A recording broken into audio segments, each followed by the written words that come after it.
Hi, I'm Lem, And I'm Vida. and we are Lem and Vida Bikes. We love to do adventures and explore new places through biking. And today we're going to share about our experience biking in Boracay. Boracay is a small island in Panay and known for its 4-kilometer white beach and fine sand. Through our biking adventure, we discovered other hidden gems and places not usually visited by other tourists. And it has been 2 weeks since our trip. We know it has been too long since then and we were caught up with work, but now we are completing this, so let's go! Let's go! It's biking day 1 and we are starting our day early. We are preparing our stuff and making sure we don't forget anything. From tumblers, from our equipment, from the gears, snacks. But first, breakfast because it's going to be a long day of riding. So we're off to Boracay Bike Rental. It's located at the Station 1 near the Starbucks.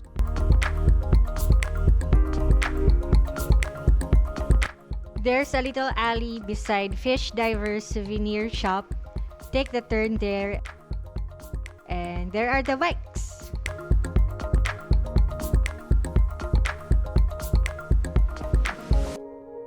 I wanted this pink bike, but its stem and handlebar is too low in its negative setup. But this 27.5 Foxter is perfect for me.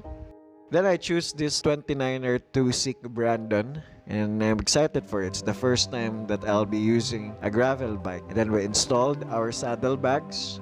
I borrowed tools like the Allen. I borrowed also a hand pump and also an emergency tire patch from them as well. All of their bikes are mountain bikes and some are gravel MTBs, and I think road bikes would be very difficult in this island terrain.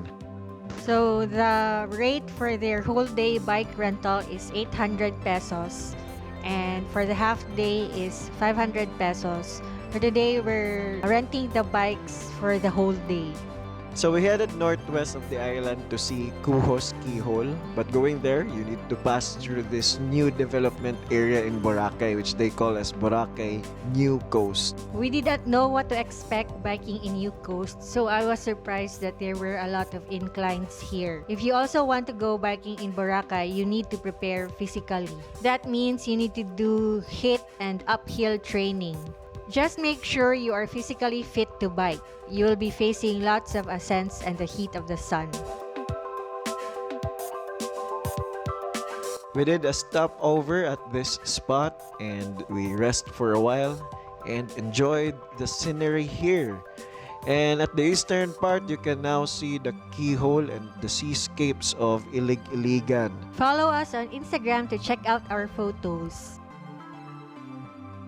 Now, on to the Keyhole. We got lost a little bit, but the empty roads and pretty landscape made our ride pleasant. So we thought this is the entryway to the Keyhole, but at least we've seen this Newcoast beach, kinda peaceful, less tourists. Now, we're on the right path to the Keyhole.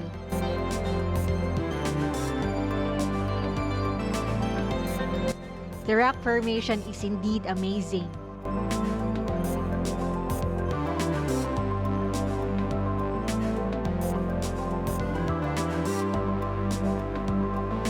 And now, after the Keyhole, we made it to Puka Beach. The sand is too loose and soft, so we need to step down and push.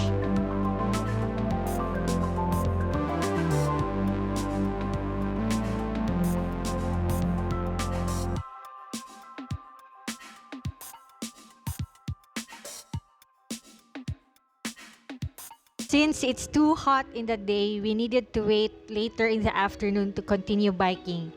And it's finally that time to take our first swim.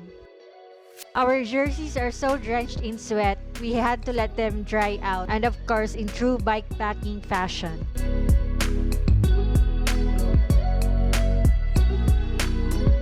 It's around 3 p.m. now and we're back on the road going to Mount Luho.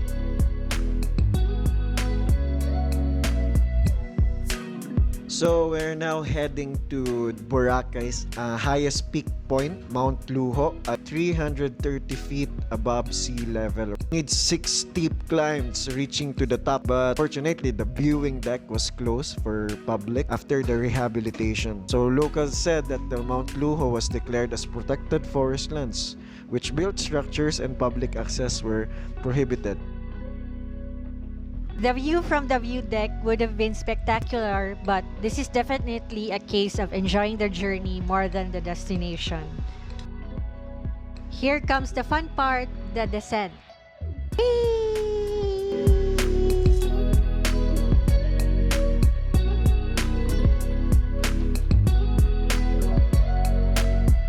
After the downhill from Mount Luho, then Bulabog Beach will welcome you. This is actually the worst beach before Boracay's rehab, and untreated wastewater from establishment drains directly at this beach the last time we went here in 2016. Many things changed after the 2019 and 2020 rehabilitation, and from the closure, establishments were enforced to be far from the coastline. Drainages fixed plus a pathway and infrastructure exclusive only for walking, jogging, and cycling was built between establishments and the beach. Still, this place is a very good place to watch kites surfing.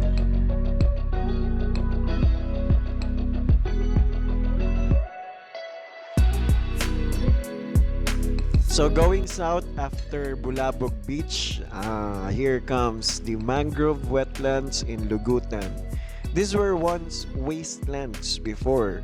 There are documentaries, there are issues, articles before that these areas here are full of trash and plastic debris coming from various establishments, restaurants. Much improvement we observe here as compared before.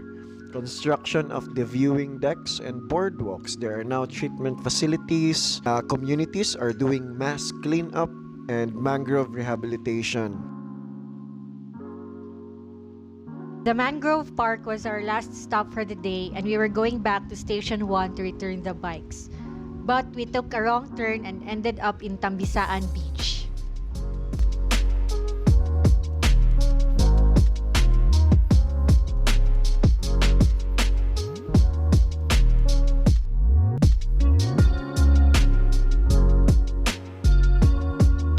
I noticed that a lot of the locals were here for a swim and have fun with their friends and family.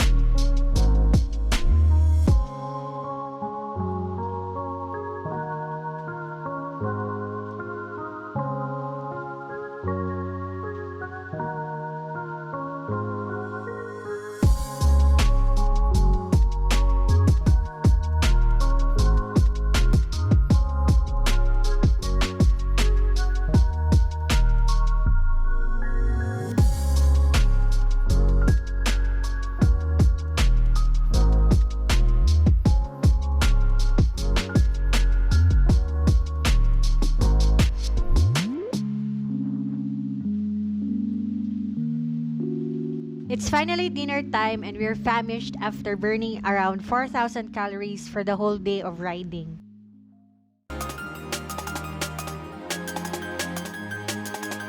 It's day 2 of our Boracay bikecation. I originally planned that we stayed at Station X for the whole day for dip and dine.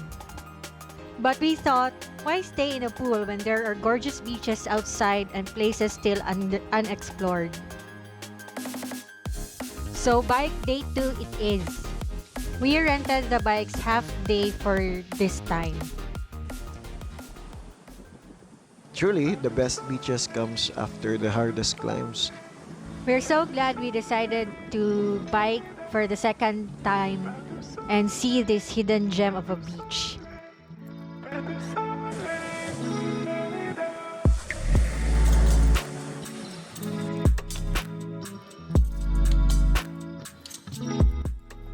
There are several locals who are selling local products also here. We bought a cocoa and also an egg for us to rehydrate.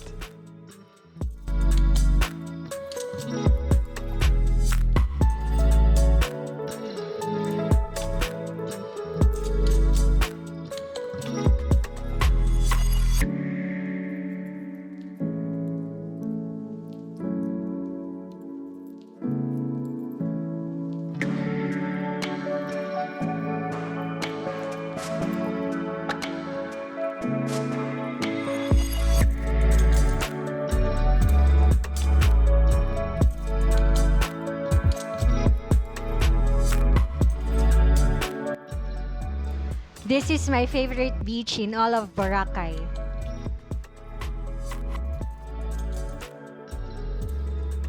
Diniwid Beach. This beach lies in between two mountainous cliffs. It's a small beach. There is a sandy portion. There are also rocky portions. You'll see some cliff houses and viewing bars. This area in Boracay Island has the best spot for sunset viewing.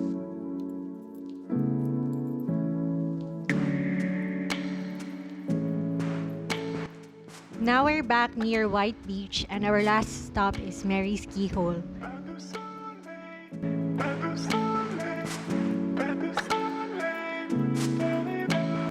This is like a mini version of Cujo's Keyhole.